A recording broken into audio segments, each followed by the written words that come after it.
할렐루야. 아멘. 오늘은 하늘의 사람들 63번째로 사도행전 14장 1절에서 7절까지 주를 의지하는 자라는 제목으로 오늘 말씀을 여러분과 함께 좀 나누려고 합니다. 주님을 의지한다, 주를 의뢰한다, 의지한다. 이게 무슨 의미일까요? 조금 쉽게 설명하면 이 의지한다라는 표현은 우리가 믿는다라는 것과 똑같은 의미로 볼 수가 있습니다. 우리가 예수님을 믿습니다라고 할 때 거기에는 하나님의 아들인 것을 우리가 믿는 신앙 고백이 들어있는 것입니다. 근데 하나님의 아들인 것을 믿습니다만 고백을 하는 것이 믿음의 전부는 아니죠. 만약에 전능하신 하나님의 아들이다라는 것을 믿는다라면 동시에 그 주님을 의지하는 것이 수반된 의미라는 것입니다. 예를 들어서 이렇습니다. 한 아내가 이제 운전을 배워야 됩니다. 근데 남편에게 이렇게 말합니다.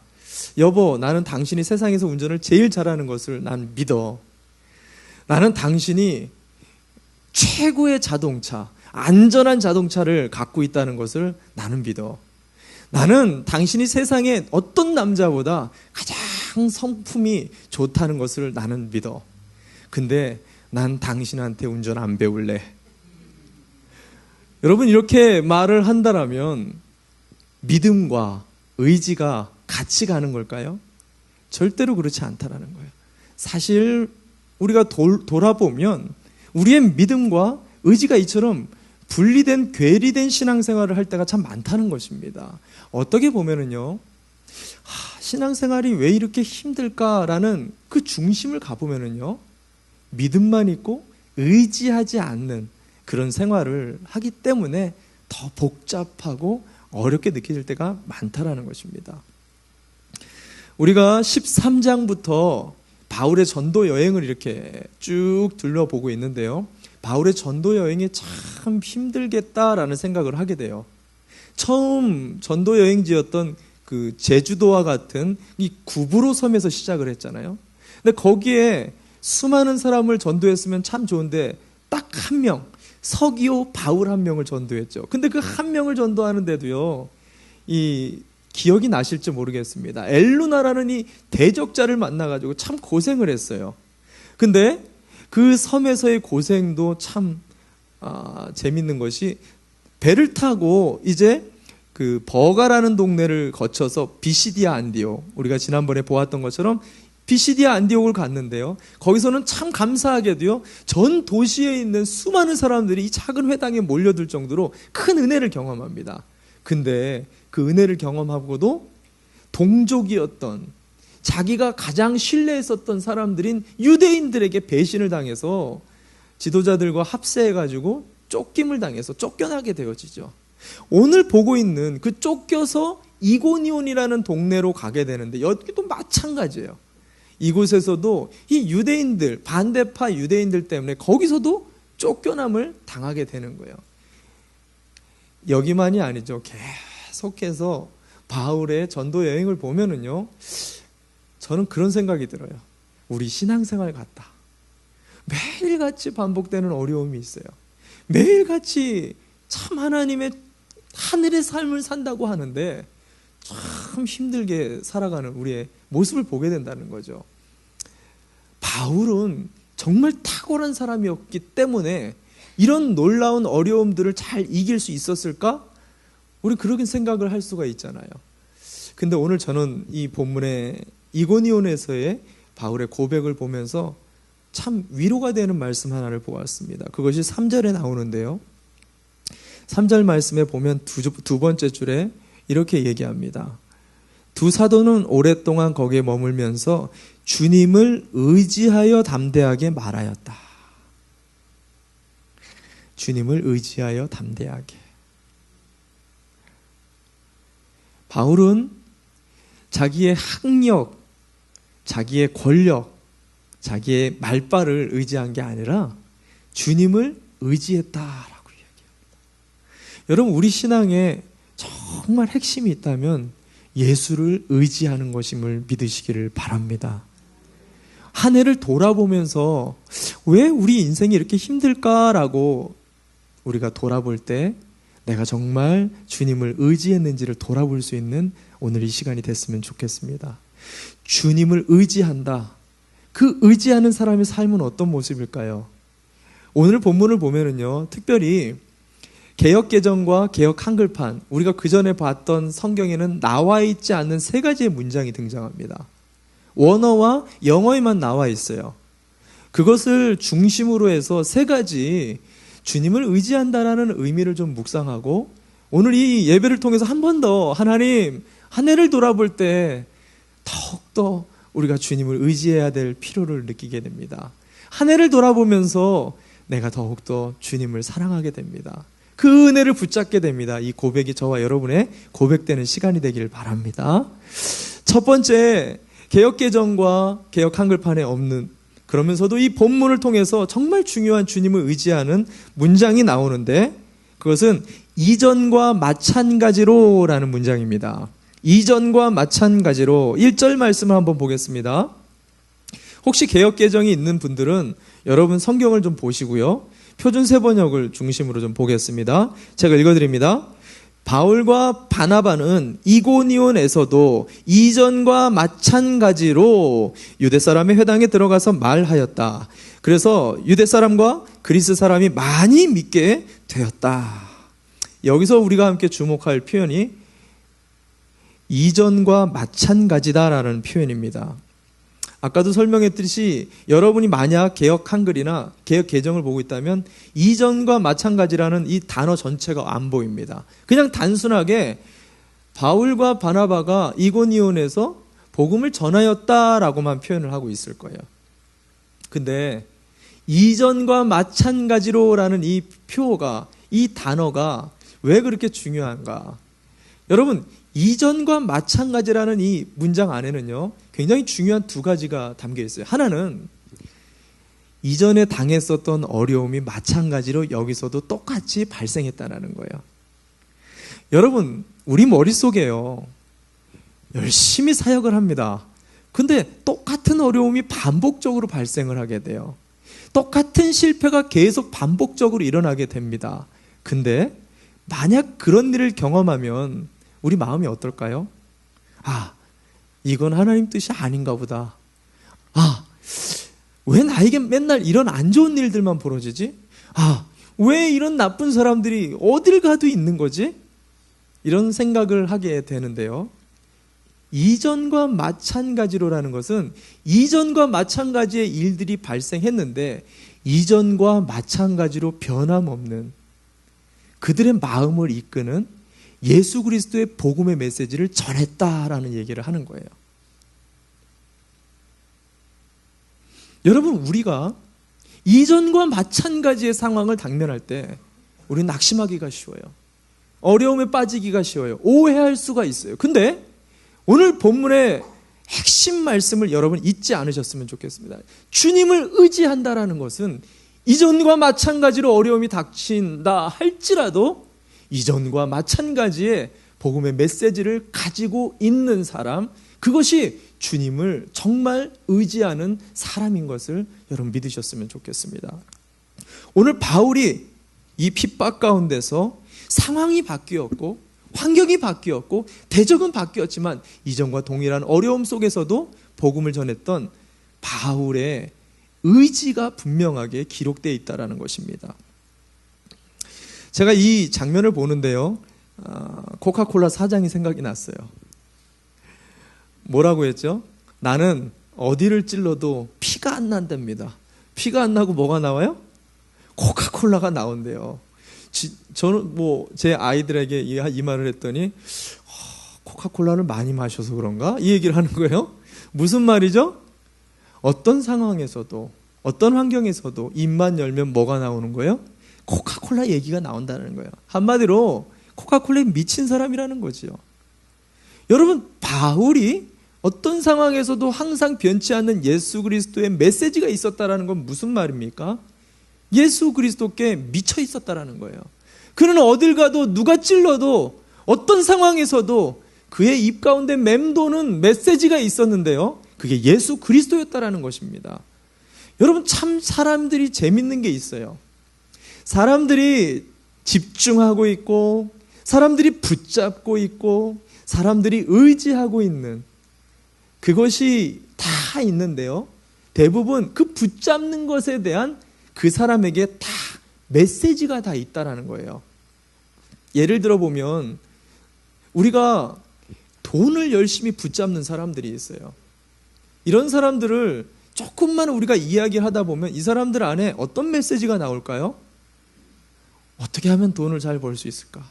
참 저는 이런 분들과 좀 친하게 지내고 싶은데 어떻게 하면 돈을 잘 버는 그 길목을 이 사람들은 다 알고 있는 거예요. 계속해서 얘기를 하는 거예요. 만약에 내가 가정을 붙들고 있는 사람이 있어요.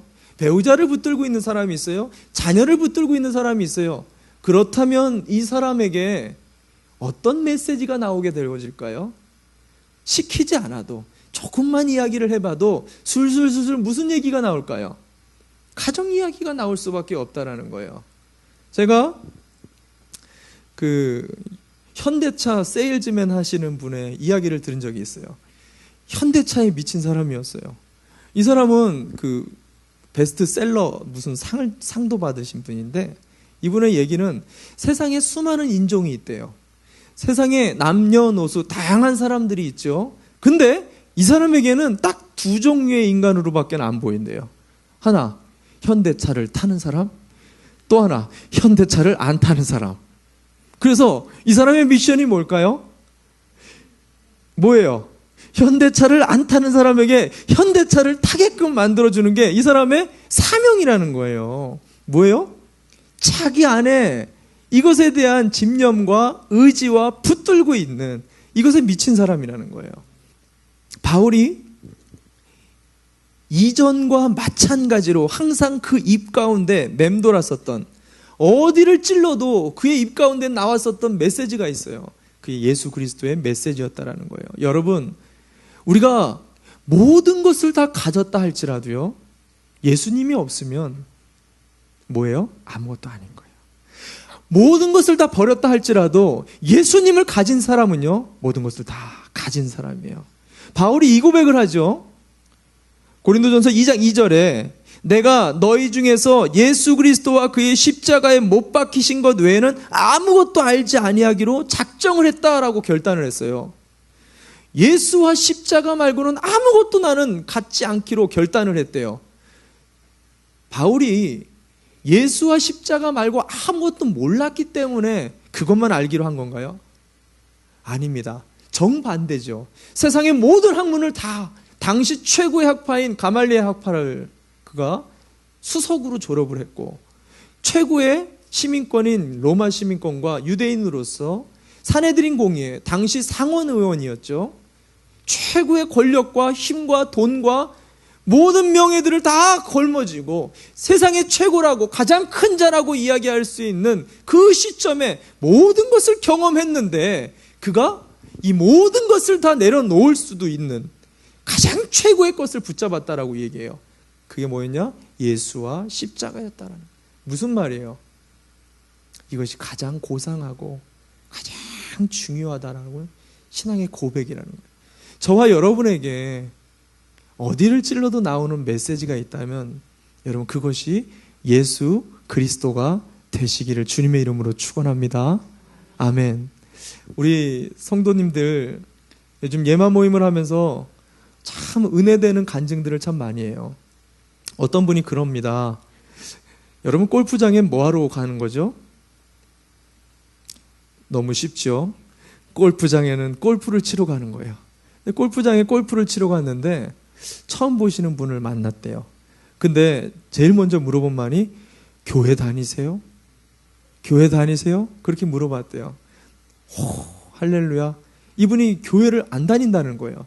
그 다음 그 순간부터 골프를 치러 골프장에 가는 게 아니라 이 영혼이 궁금한 거예요. 어떻게 하면 교회에 나올 수 있을까? 여러분, 골프장은 골프를 치러 가는 게 맞아요. 그러나 그 영혼을 붙잡으러 가는 게 되었다라는 말을 듣고 참 은혜가 됐어요. 어떤 집사님은 또 그럽니다. 베이글 사 먹으러 베이글을 좋아해서 이 베이글 가게를 갔대요. 근데 베이글 가게 아줌마가 궁금해서 이런저런 얘기를 하는데 교회를 안 다니는 것 같더라는 거예요. 그 다음부터 베이글을 사러 베이글 가게를 가는 게 아니라 그 아줌마의 영혼을 위해서 베이글을 사 먹으러 갔다라는 거예요. 여러분, 예수님을 믿기만 하는 게 아니라 예수님을 의지해서 어디를 찔러도 어느 곳을 가도 어떤 상황에서든 우리의 입 가운데 예수 그리스도가 맴도는 정말 하늘의 사람들이 되시기를 바랍니다. 이것이 주님을 의지한다라는 의미입니다.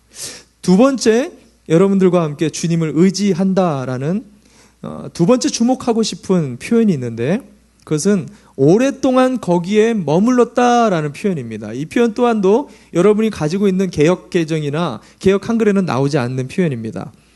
3절 말씀인데 참 은혜가 됩니다. 14장 3절 말씀 같이 한번 스크린을 보면서 제가 읽어드리도록 하겠습니다. 두 사도는 오랫동안 거기 머물면서 주님을 의지하여 담대하게 말하였다. 주님께서는 그들의 손으로 표징과 놀라운 일을 행하게 하셔서 그들이 전한 은혜의 말씀을 확증하여 주셨다. 여기서 표준 세번역의 원어 표현을 또 영어 표현을 이렇게 기록합니다. 추가로 오랫동안 거기에 머물렀다라는 표현을 썼어요. 여러분이 개역 개정을 갖고 있다면 개역 한글을 가지고 계시다면 보세요. 보시면 그냥 오랫동안 주님을 붙잡았다, 주님을 힘입었다라고 표현해요. 근데 표준 세번역은 오랫동안 거기에 머물면서라는 표현을 썼어요. 여러분, 이것은 굉장한 차이예요. 오랫동안 주님을 우리가 힘입고 의지할 수 있어요. 근데 그곳에 머물면서 주님을 의지하는 것은 별개의 얘기가 될 수 있다는 얘기입니다. 자, 여기서 말하는 그곳이 어딜까요? 거기가 어딜까요? 이고니온을 이야기하죠. 지금 전도하고 있는 장소인 이고니온을 이야기하는데 그냥 이고니온이라는 지명을 이야기하는 게 아니라 지금 그 장소에서 일어나고 있는 분위기를 이야기합니다. 그게 2절 말씀에 나와요. 2절 말씀 한번 볼까요? 2절 말씀입니다. 제가 읽어드립니다. 그러나 마음을 돌이키지 않는 유대 사람들이 이방 사람들을 선동해서 믿는 형제들에게 나쁜 감정을 품게 하였다. 무슨 말이냐면 열심히 복음을 증거하고 예수의 내 안에 맴도는 메시지를 가지고 막 복음을 증거했어요. 유대인들과 헬라인들이 참 많은 사람들이 예수를 믿게 됐습니다. 근데 그 가운데 믿지 않는 사람이 꼭 있죠. 이 믿지 않는 유대인 몇 명이 사람들을 자기들만 안 믿으면 좋은데 더 속닥속닥 얘기를 해서 딴 사람들의 군중을 만들어가지고 여론몰이를 막 하기 시작해서 오늘 바나바와 바울을 공격해서 나쁜 감정을 품게 했다라고 얘기합니다. 여러분, 사람이요, 아무리 나를 좋아하는 사람이 많아도요, 나를 미워하는 사람, 그 한두 사람 때문에 마음이 무너집니다. 사람이 참 연약한 것 같아요. 그렇지 않습니까? 수많은 사람들이 예수 그리스도 때문에 변화되고 있는데 우리가 바울이 한번 돼봅시다. 그 몇몇이 바울이 설교를 하는데 그 바울에 대한 악감정을 만들어가지고 여론몰이를 막 시작했단 말이에요. 얼마나 힘들까요? 제가 아는 한 목사님의 그 이야기를 하는 걸 제가 들었어요. 목회를 굉장히 잘하셨나 봐요. 한 1000여 명 목회를 하고 있는데 목회에 굉장히 자신감이 넘쳤었던 것 같습니다. 연말을 맞이해서 목회의 그 연말에 이런 사무총회 같은 시간에 재신임, 담임 목사 재신임 투표를 한 거예요. 나는 우리 성도들이 나를 신뢰하고 있어. 그래서 목회자 그 담임 목사 재신임 투표를 했습니다. 근데 무려 97%가 담임 목사를 지지한 거예요. 단 3%가 지지를 못했는데 그중 1%는 투표 기권을 한 겁니다. 그러니까 2%만 반대를 한 거예요. 담임 목사님. 여러분, 압도적이었어요. 굉장한 지지 아닙니까? 별로 놀라지도 않으시죠? 우리 교회는 100%일 줄 믿습니다. 100% 아니면 우리는 안 하잖아요. 예.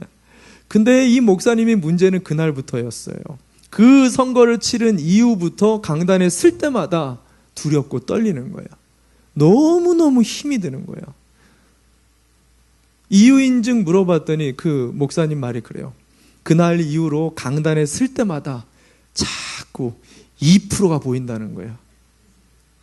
저기서 졸고 있는 분을 보면 저분이 2%야. 저분 때문이야. 저기서 조금 삐딱하는 분을 보면은 저 권사님 때문이야. 저 집사님 때문이야.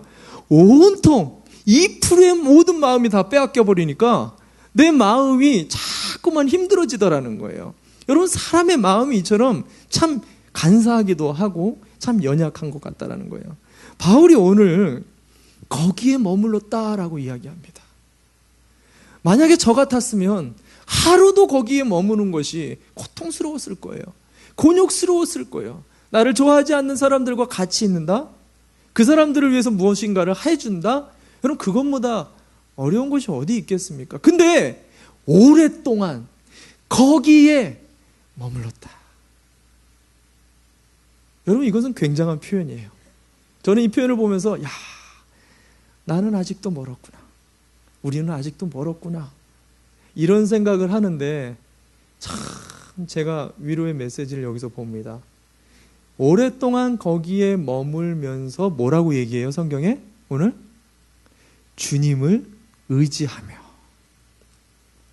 주님을 의지하며. 여러분, 이게 키포인트예요. 바울은요, 자기가 가지고 있는 학식과 능력과 지혜를 가지고 오랫동안 머무를 수 있었던 사람이 아니었다는 얘기를 하는 거예요. 여러분, 우리가 아무리 뛰어나도요, 오랫동안 그 고통의 자리에 머무를 수 있는 힘이 있다 없다? 절대로 우리는 없어요. 주님을 의지하셔야 돼요. 주님을 붙잡아야 돼요. 주님을 간절하게 구하지 않으면 우리는 오랫동안 그곳에 머무를 수 있는 힘이 없다라는 것을 오늘 성경은 이야기해 주고 있다는 것입니다. 여러분, 주님을 붙잡는다는 게 뭘까요? 주님을 의지한다는 게 뭘까요? 원어 표현을 보니까요, 영어로 알기 쉽게 in Jesus예요. 예수 안에 거한다라는 표현이에요. 예수 안에 가장 많이 거할 수 있는 것이 신앙의 활동 중에 뭔지 아세요? 기도입니다. 여러분, 예수님께서 한 영혼을 구원하기 위해, 온 세상을 구원하기 위해 십자가를 지는데 그 십자가를 지는 것이 예수님께도 부담들었어요. 십자가의 그 자리를 머무는 것이 고통스러웠어요. 견딜 수가 없었어요. 근데 그걸 뭘로 견뎌냈어요? 겟세마네 기도로 견뎌냈다라고 성경은 이야기하고 있어요. 여러분, 우리를 거부하는 영혼들이 있어요. 아무리 이야기를 해도 듣지 않는 영혼들이 있어요. 아무리 전해도 편하지 않을 것만 같은 자녀들이 있어요. 배우자들이 있어요. 내 주변에 친구들이 있어요. 변하지 않는 상황들을 볼 때마다 낙심이 되고 그 자리에 있기가 싫어집니다.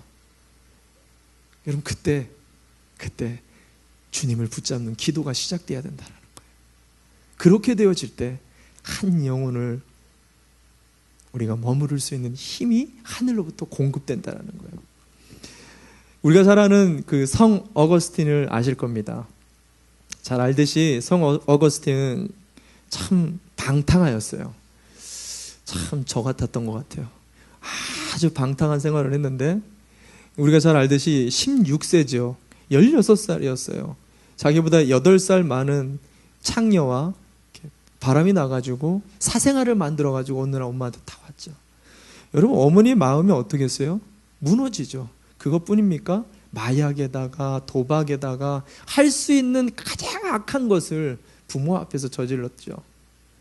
그랬던 성 어거스틴이 어떻게 변했어요? 어머니 모니카의 기도였다는 거예요. 근데 어머니 모니카도 너무 지칠 때가 있었어요. 야, 도대체 이 아들이 변화될까? 도대체 이 상황이 변화될까? 내가 이렇게 기도를 오랫동안 하는데도 내 아들이 변화될 게 보이지가 않는데, 그래서 너무 답답해가지고 그 당시 로마 주교였던 암브로스를 찾아갑니다. 주교님, 나는 도저히 내 아들을 바꿀 힘이 없어요. 나는 포기하고 싶어요. 내가 이게 제대로 가는 건지 모르겠어요. 그랬더니 암브로주교가 주님의 말씀으로 그 유명한 말을 하죠. 뭐라고 했죠? 모니카요. 기도하는 어머니의 자식은 절대로 망하지 않습니다. 기도하는 어머니의 자식은 절대로 망하지 않는 것을 믿으시길 바랍니다. 우리 아빠들이 안 따라 하시는 걸 봐서는 기도하는 아버지의 자식들은 결코 망하지 않습니다. 믿으십니까? 아멘. 아멘. 여러분, 오랫동안 머물 수 없는 그 자리를 지킬 수 있는 힘, 그건 우리가 할 수 없어요. 예수 그리스도를 의지하고 간절하게 오늘도 기도하며 그분이 주시는 힘으로 오늘도 그 한 영혼을 주님께로 올려드릴 수 있는 저와 여러분이 되시기를 바랍니다. 마지막으로 세 번째 주목하고 싶은 문장이 있습니다. 세 번째 주목하고 싶은 문장은 거기서도 줄곧 복음을 전했다라는 표현입니다. 거기서도 줄곧 복음을 전했다. 이 표현 또한도 개역개정이나 여러분이 보는 한글 성경에는 나와 있지 않는 표현이에요. 거기서 복음을 전했다라는 정도로만 나와 있습니다. 이것을 이해하려면 5절과 6절을 먼저 보셔야 됩니다. 5절과 6절을 한번 볼까요? 5절과 6절 제가 읽어드립니다. 그런데 이방 사람들과 유대 사람들이 그들의 관원들과 합세해서 바울과 바나바를 모욕하고 돌로 쳐 죽이려고 했다. 사도들은 그것을 알고 루가오니아 지방에 있는 두 도시 루스드라와 더베와 그 근방으로 피하였다. 표준세번역이 읽을 때 좀 읽기가 쉽게 되어 있죠. 딱 읽기만 해도 아마 머릿속에 그려지실 거예요. 5절과 6절에 이렇게 시작합니다. 그런데로 시작했어요. 그런데. 뭐에 대한 그런데죠?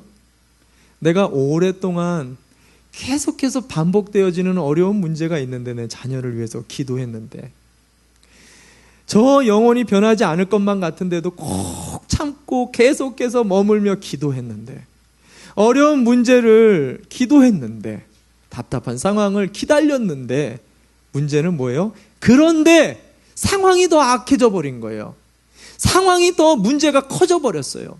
상황이 더 힘들어졌다라는 것을 얘기합니다. 어떻게? 이 이고니온에 있는 유대인들이 또 똑같은 일이 벌어져 버렸습니다. 비시디 안디옥에 있었던 것처럼 똑같이 반대파 유대인들이 이번에는 그때보다 더 심하게 돌로 쳐서 바울을 쳐 죽이려고 길목을 잡고 있었어요. 근데 다행히 하나님의 은혜로 누군가의 미리 된 이야기를 통해서 바울 일행이 쏜살같이 도망을 빠져나가게 됩니다. 그 근처에 있는 루스드라라는 섬으로, 루스드라라는 지역으로, 도시로 옮겨 도망치게 되어지는 이야기입니다. 여러분, 우리 인생에 참 이럴 때가 많아요. 계속해서 오랫동안 우리가 계속 눈물의 씨를 뿌리는데 그 열매가 보이지 않고 오히려 더 어려워지고 낙심이 되는 상황만 보여지게 될 때 우리는 무슨 심을 한다고요? 낙심을 하게 돼요. 무슨 망을 해요? 절망을 하게 돼요. 낭망을 하게 된다는 거야.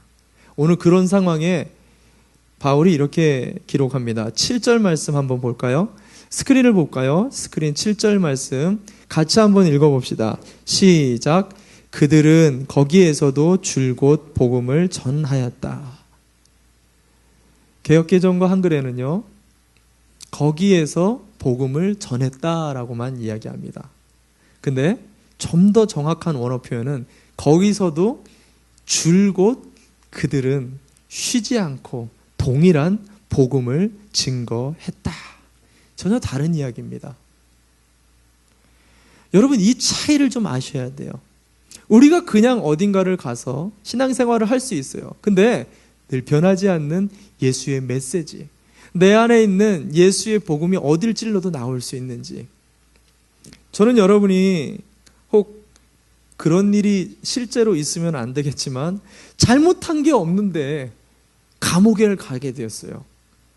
그 감옥을 갔는데 오히려 감옥관에서 할렐루야, 할렐루야. 내가 감옥 언제 한번 와보겠냐. 내 일생 감옥에 언제 한번 들어와 보겠냐. 주님이 저 많은 사람들보다 이제 이 감옥에 있는 사람들을 전도하라고 나를 이곳으로 보내주셨구나 하면서 할렐루야 하면서 하나님 감사합니다. 감옥에서 억울한 상황인데 저는 여러분의 예수의 복음을 증거할 수 있는, 주님을 진짜로 의지할 수 있는 사람들 되셨으면 좋겠습니다. 어떤 사람은 직장을 다니는데 어느 날 갑자기 좌천이 된 거예요. 이렇게 그 직위가 이렇게 좀 떨어져 버린 거죠. 그래서 저 먼 지방으로 발령이 나버리게 됩니다. 어떻게 보면 자녀들도 옮겨야 되죠. 또 자기 직위도 떨어지죠. 자기의 이름도 명예도 다 떨어졌기 때문에 얼마나 낙심이 될 수 있겠어요. 근데 할렐루야, 할렐루야. 안 좋은 상황 속에서 내 직장에는 더 이상 복음 전할 사람이 없구나. 새로운 직장에 가서 하나님이 전도를 하라고 새로운 사람들을 또 만나게 하시는구나. 할렐루야 하면서 그곳에서 복음을 전할 수 있는, 어디를 가든 줄곧 복음을 전하는, 주님을 의지할 수 있는 그런 사람들이 되셨으면 좋겠어요. 이런 사람이 있었습니다. 제가 알고 있었던 목사님인데 개척교회를 하고 있어요. 성도가 한 10여 명이 됩니다. 개척교회 다 알겠지만 한 가정 한 가정이 얼마나 귀합니까?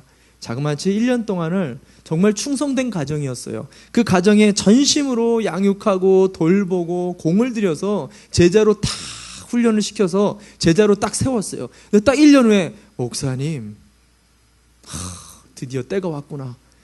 이 사람을 리더로 세워야겠구나 했는데 그분의 말, 제가 한국을 들어가게 됐어요. 목사님이 가슴이 철렁했다는 거야. 마음이 무너지면서, 아니 이게 기대했던 대답이 아닌 거예요. 한국을 들어가겠대요. 뭔 사업을 한다고. 여기서 안 되니까 한국 들어가서 사업하겠다고. 기도해 주세요. 근데 이게 기도가 나오겠어요? 물론 웃으면서 기도하겠습니다 이렇게 했지만 이분이 기도가 안 나오더라는 거예요. 오히려 기도하는데 어떤 기도를 했겠어요? 제 사업이 망하게 해주십시오. 주님 그의 길을 맡겨주십시오. 이런 기도를 막 인간적으로 막 했다라는 거예요. 근데 참 기도가 참 감사한 게요, 기도에 능력이 있는 게, 이분이 그렇게 기도를 열심히 하는데 하나님이 말씀 하나를 주더라는 거예요. 어떤 말씀이냐? 마가복음 16장 15절 말씀을 주셨대요. 마가복음 16장 15절 말씀, 개역성경인데, 또 이르시되 너희는 온 천하에 다니며 만민에게 복음을 전파하라. 그 전까지 우리 교회 안에서만 복음을 전파하면 되는 줄 알고 생각을 했는데, 이분이 이 말씀을 딱 듣는데요, 머리를 한 대 딱 맞은 것 같은 자기의 생각이 우르르 무너지더라는 거예요. 나는 내가 붙들고 있는 이 10가정, 이 10명의 이 성도들만 어떻게든지 알콩달콩 살면 된다고 생각했는데, 주님은 만민으로 복음을 증거하는 교회가 되기를 원하셨다라는 거예요. 그 다음부터 이분의 생각과 기도가 바뀌어지는 거예요. 하나님, 저 집사님 한국 가셔서 정말 귀한, 지금까지 내가 이렇게 제자 만들었으니까 그곳에서 주님의 제자로 충성되게 어느 교회를 가든지 복음 전파하는 사람이 되게 해 주십시오. 기도가 바뀌더라는 거예요. 할렐루야. 여러분, 이게 주님을 의지하는 사람이라는 거예요. 근데 더 감사했었던 건요, 그분이 한국 갔을까요, 못 갔을까요? 못 갔다. 못 갔다. 하나님 섭리가 어디 있는지 모르겠어요. 여러분, 하나님의 사람들에게는 우연이 있어요, 없어요? 없어요. 오직 하나님의 섭리만 있을 뿐이에요. 하나님의 사람들에게는요, 실수가 있어요, 없어요? 없어요. 오직 하나님의 계획만 있을 뿐인 것을 믿으시길 바랍니다. 주님을 의지한다라면 줄곧 내 상황과 환경이 어떻게 된다 할지라도 여전히 변하지 않는 그 십자가 복음을 저와 여러분의 가슴 가운데 품고, 오늘도 어떤 상황 속에서도 예수의 메시지가 저와 여러분에게 있기를 바랍니다. 한 해를 돌아보면서 우리의 생각을, 우리의 가정을, 우리의 인생을 돌아보는 이제 12월입니다. 저와 여러분이 이 12월 또 신년을 준비하면서 그 무엇보다도 늘 변함없는 예수의 복음이 오랫동안 머무를 수 있도록 예수 그리스도를 다시 한번 간절하게 부르짖으며 기도로 준비할 수 있는 저와 여러분이 되시기를 주님의 이름으로 축원합니다. 축원합니다. 우리 다 함께 좀 자리에서 일어납시다.